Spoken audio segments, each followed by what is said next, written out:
Does everyone on Mars have all of your powers? Of course.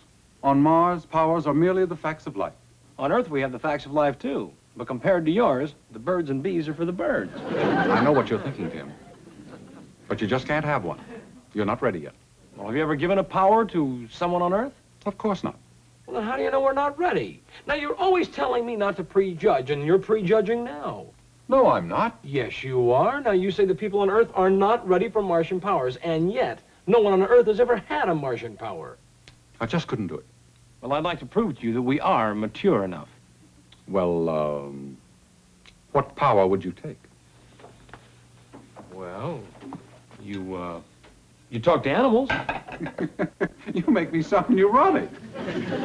You read minds. And now you make me sound like a nightclub act. You make things rise up and float around. It's called levitation. Learn the terms. Oh, sorry. Well, let's see. You can disappear. That's it. Disappear. I bet being invisible would be a ball, especially in certain places. You should have your thoughts washed out with soap. I ever asked anything of you before? I mean, didn't I take you in? Like a brother? Like an uncle. Well, what's wrong with trying a little thing like that? Well, nothing, I suppose. Maybe I could let you have levitation for a little while. Oh, that'd be great. For how long? One day. One day? Take it or leave it. I'll take it. All right, let me see your index finger. My right or my left? Right, of course. The left is for something else. Now, if I told you that, you'd want it instead. How you know? I read your mind. Now, place your finger against my finger. What are you going to do? Come on, come on, come on. Don't be frightened. Now, close your eyes. Take a deep breath. Think of nothing but your finger.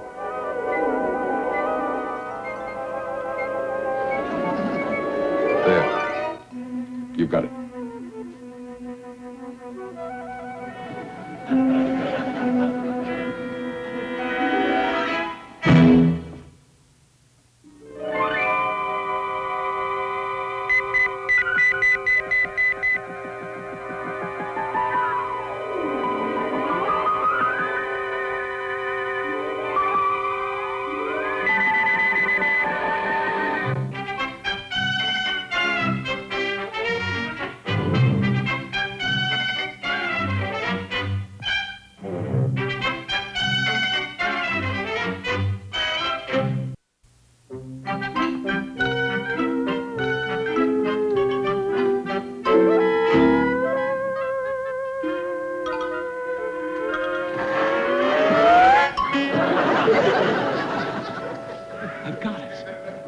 Yes, you've got it, but you've got to be careful with it.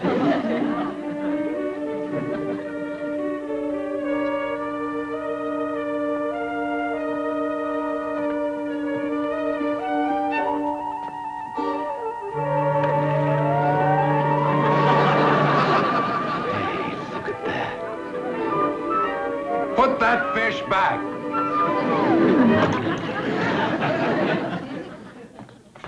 Let me see that finger. Well, it looks fine. What's wrong? Did you ever break that finger? Well, yeah, I broke it once playing football. Why? It never set right. All your levitation will be at an angle. There are people like that, you know. Yes, Uncle Martin.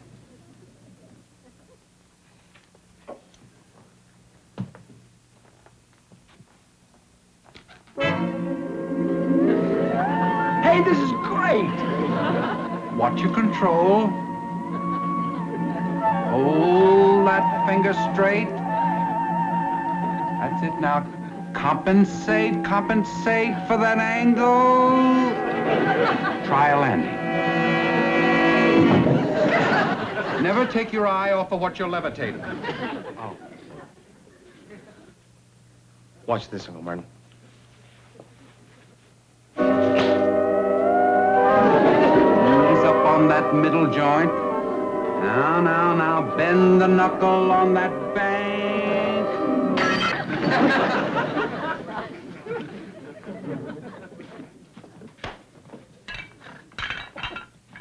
What's so funny? It's not a toy, Tim. I'm sorry, Uncle Martin, but I'm just afraid it's not right for me. Well, you are not really trying. No, you were right, Uncle Martin. Levitation is a toy to me.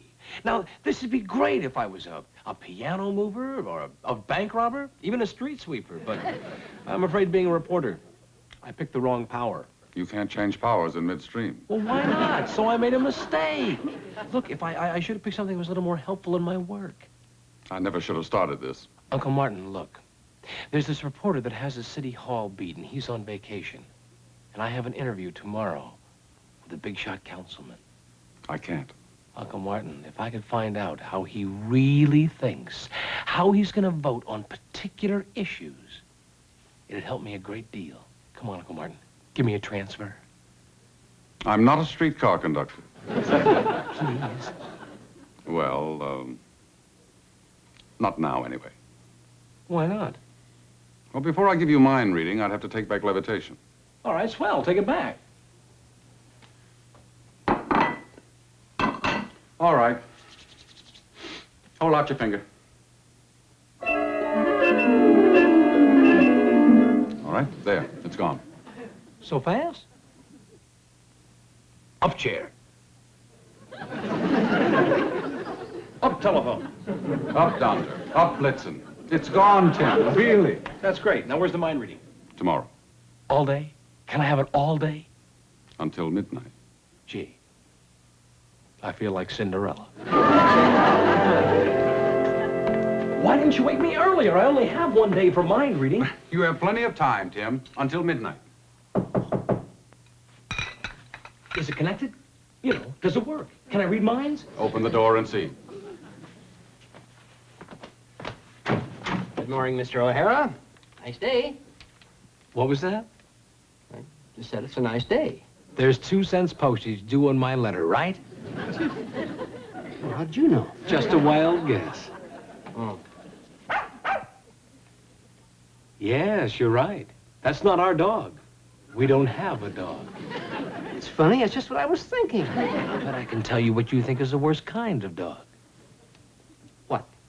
A Pekingese. Yeah. They're so small they come up and bite you on the ankle before you even notice them. They're so small they come up and bite you on the... Here's your letter. He came in as clear as a bell. What did you expect? Static? It's fantastic. Now, Tim, you can't tease people with their own thoughts. It's not a game. Do me a favor, huh? Go back to levitation. Oh, no. I'm just warming up to mind reading. Well, after what I've just seen, I'm worried about what might happen the rest of the day. Oh, all right, Uncle Martin. I was showing off. But, well, he was my first case. I mean, how did you do your first time? Well, it's hard to remember. I was a baby. Mrs. Brown.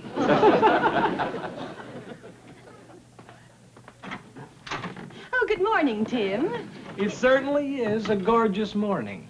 Oh, why, that's just what I was going to say. Good morning, Mrs. Brown. Oh, good morning, Martin. Oh, I brought some chocolate chip cookies up for you, Tim. I know they're your favorite. You mean you know that they're Uncle Martin's favorite? Oh, his favorite, too. Really? Oh, well, now that's a surprise. Mrs. Brown. You mean he loves chocolate chip. Well, I baked them for you, Tim, but if Martin really likes them. Oh, I do indeed, Mrs. Brown. It was very nice of you to think of us. Oh, I hope you like them. Most people do like my chocolate cooked chippies. I mean, my chocolate chip choppies. Yeah, my chocolate chop... Oh, dear. Maybe I should have made peanut brittle. Yeah, brittle. Well, it was very nice of you, Mrs. Brown. I know we will enjoy these. You're absolutely right, Mrs. Brown. He doesn't look his age at all. No, he certainly doesn't. Did I say that? No, Mrs. Brown. Tim said that. Oh, good. For a minute, I thought... Thought you said what you were thinking. Yes, that's right. I thought that... Oh, enjoy the chookies. Oh, cookies. She came in clearer than the mailman. I'm a what? A blabbermouth.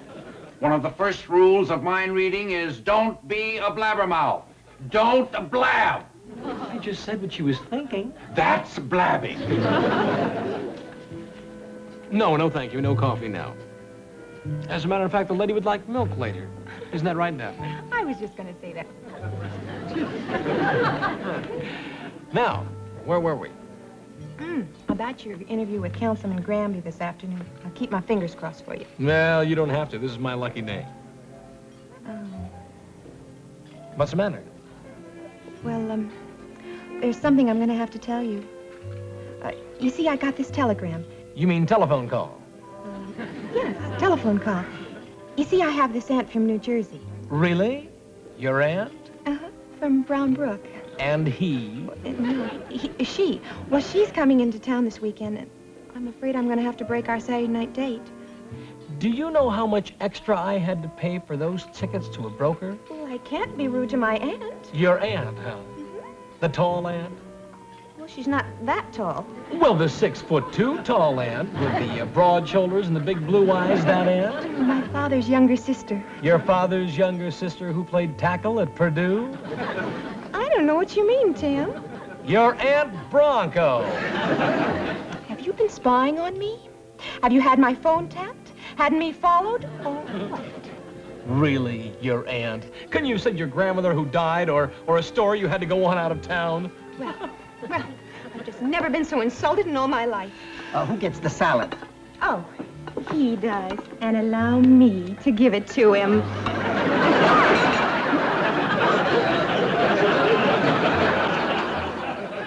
Roquefort, please.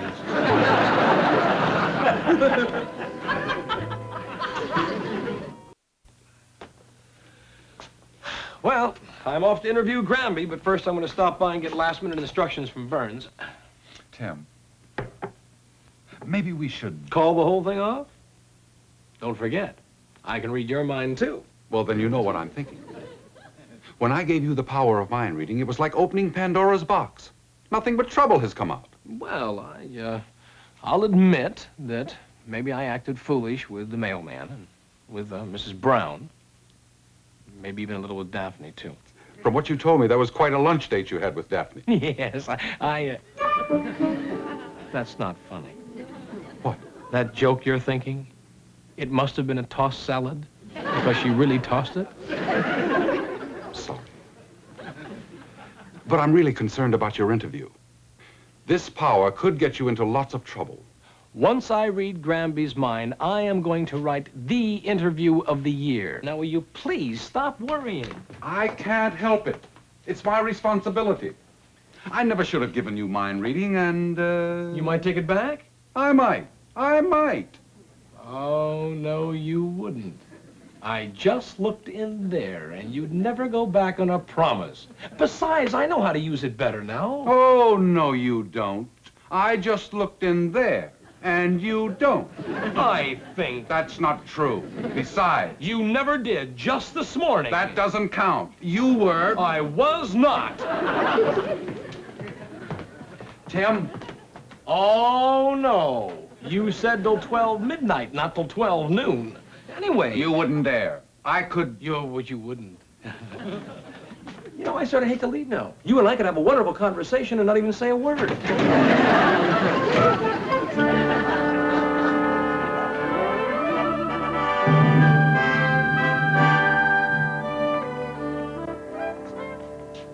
Oh, come on, Uncle Martin. What are we doing? Playing follow the leader? I can't help it, Tim. I'm concerned.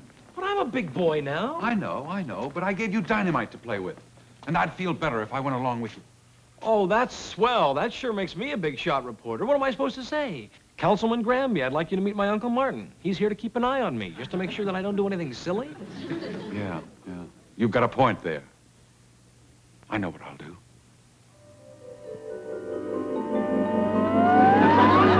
There. Now I won't embarrass you by my presence, but I'll be there in case you need me. All right, I can't stop you now. Join the fun. See if I care. Say, Gene, give me a rundown on that new reporter I got to talk to, will you? Oh, it's all here on a set of 4x5 cards, Jack. He's a real lightweight. He's a fast replacement for Eddie. His name's O'Hara, and he's a real nothing. He's nobody. Good. Oh. Yes? Tim O'Hara. Send him in. What was his name again? O'Hara, Tim. Tim O'Hara. Tim. How are you, my boy? Can we get you something? Well, no, thank you. I'm fine. Good. Let's go. I like a reporter who wants to get to work fast. That's what we've heard about you. Oh, we've heard a lot about you, Tom. Tim. Yeah, of course. How could I forget? You've got some reputation, my boy. Real heavyweight. I've been looking forward to this interview. Shall we sit on the couch? No, I'd rather not sit on the couch. Fine, sit.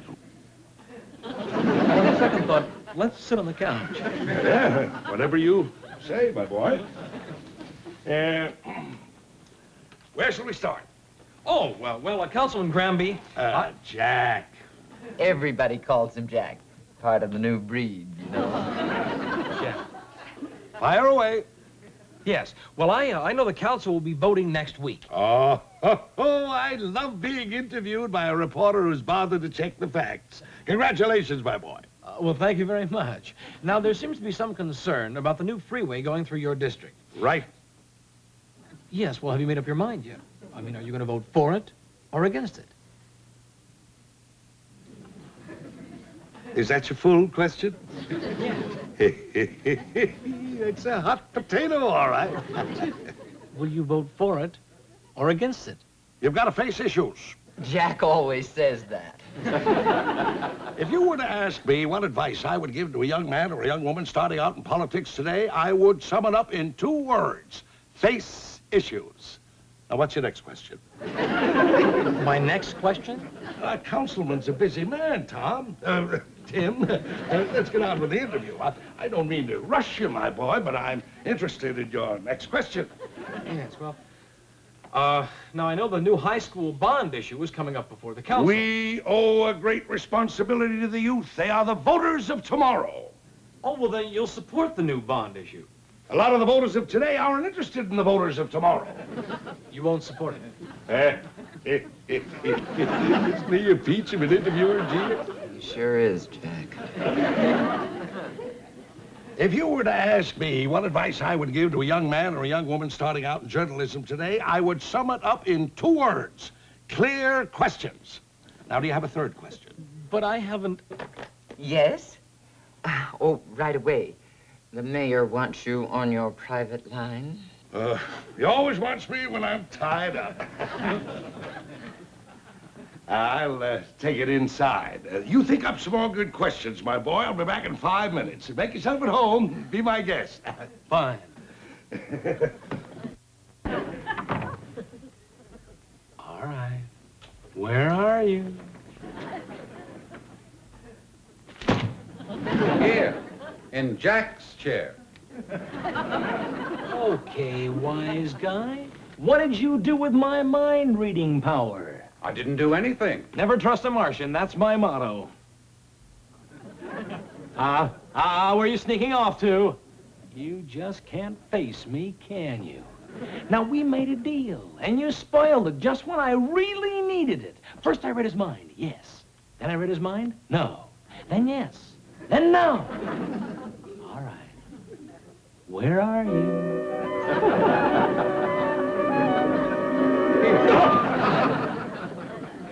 You've still got the power, Tim. Well, then why couldn't I read his mind clearly? Nobody can read a politician's mind while he's deciding which side he's on. Why not? He's playing mental ping pong. Politicians won't commit themselves even to themselves. Hey, there's the angle for my story. The politician's game, mental ping pong. Now, just a minute, Tim. What's the matter? Not only did I give you a stick of dynamite to play with, but it looks as though I just lit the fuse. But this will be the greatest story I've ever written. Yes, but think of the consequences. Sure. I might just end up the official political reporter for the Sun. I'm going to start that story right now. Great, isn't it? The ping pong ball mind of Jack Gramby, one of our well-known councilmen, bounces for and against the following issues of the day. Provocative, isn't it? Must have been out of my mind to run it. Gramby's been calling this office for hours, and so has his lawyer, and I've been ducking them. If we're lucky, mind you, if we're lucky, this libel suit will only cost us $1 million. Our city's most ardent issue dodger, who's been playing both sides of the fence for years. Oh, no.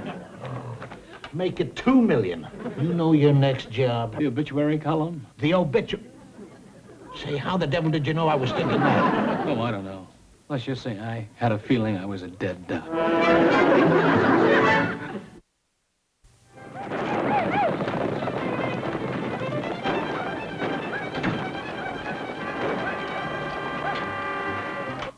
Where have you been? It's almost 12 o'clock. Everybody's been looking for you. Well, I've been out thinking of nice, neat, clean ways to kill myself. Why? Oh, Uncle Martin, you were right. 101% right. Earthmen just aren't ready for Martian powers. I'm childish. I'm immature. Will you please take back my reading before I do any more damage with it? I've insulted enough people already. I'm being sued for libel. I've almost lost my job. I have lost my new redhead. Uncle Martin, will you please take it back? I only want to know what people tell me. Will you take it back before whoever's coming up here gets up here? Come in. Where is he? There you are. When do I start delivering newspapers? Oh, boy. You're covering City Hall forever. We're going to do an expose series about all of the city council, and the mayor, and maybe even the governor, too. What? We've sold every newspaper we printed. We're back being a crusading newspaper. Oh, no. And you're getting a raise, my boy. You know, I finally took that call from Gramby, and he told me that seeing all his double talk in print convinced him that he had to take a stand against issues and not duck them. And you, my boy, you, Tim, you're the one that changed him. Me? Yeah. You know, he said that it was just as if you were reading his mind. Now, that's the kind of reporter I need. A reporter who can get a politician's innermost thoughts. Well, you see, Mr. Burns, I'm afraid I can't do that for you anymore. Unless... Uncle Martin, can I just have it for a little bit longer? Look, we got meetings set up with every councilman for a week. And the mayor called. He wants to go on record with you. 3 days, 2 days? Are you listening to me? It's too dangerous. You don't know how to use it properly. What do you mean it's too dangerous? What do you want, a pistol permit? You got it. You know, I hear the governor's scared, too. At last we've got a reporter who's in there for answers. Yeah, please, Uncle Martin. What does he want? He wants something I, loaned him.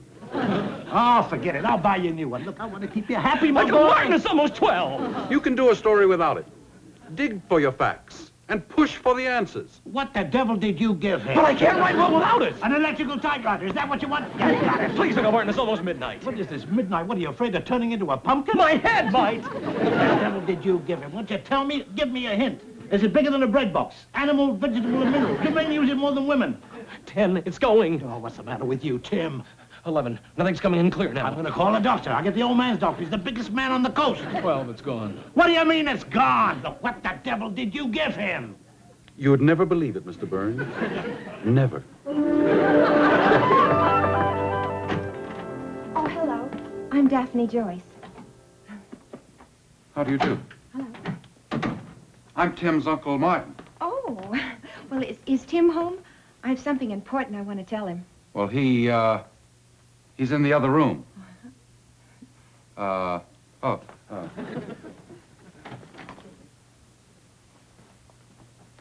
Tim, darling. Hi. I'd like to introduce my Uncle Martin. We've met. Oh, Tim, dear, I was so wrong yesterday. I'm sorry, darling. Oh, well, that's all Will you right. forgive me for being such a fool, such an adolescent? Well, of course. Well, I acted like a child. Well, I called Bronco and I told him it was immature and unethical to make 2 dates on the same night. And I broke my date with him so I could go out with you. Really? Mm-hmm. That's the way I feel about you, Tim, darling. You still have the tickets, don't you? Oh, yes, as a matter of fact, I have. You're an angel. Pick me up early? Yes, well, let me walk you down to your car.